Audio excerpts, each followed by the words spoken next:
So, oedden ni wedi trefnu i gyfarfod Eiri a Gwenan yn Flower Meadow. Ti'n gallu dychmygu yn dweud fan hyn yn ystod yr haf? A bob lliw a llun yn dweud. Ffantastig. Ydy. Mae lot o blodau wedi sychu a fel erbyn amser hyn o'r flwyddyn.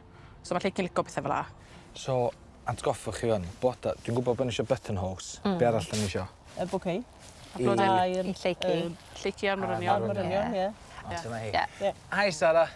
How are you? Hi. I'm very good. We were just discussing how much flowers we want, really. Where do the flowers come from? So some of the thistles and the blue things that you wanted, I've already grown those and we've dried them for the wedding. Nath i weid bod thistles mewn na, so fi'n credu bod yn siwt o lleicu nhw. Ti'n ffwg gweud na? Bach yn pricli am y llaeth ydw i. And I've also got some really lovely chrysanthemums from a friend. Yes, so we'll have the chrysanthemums. No. Trio beth o. Chrysanthemums. Bron iawn. Chrysanthemums. Go on, trio to. Chrysanthemums.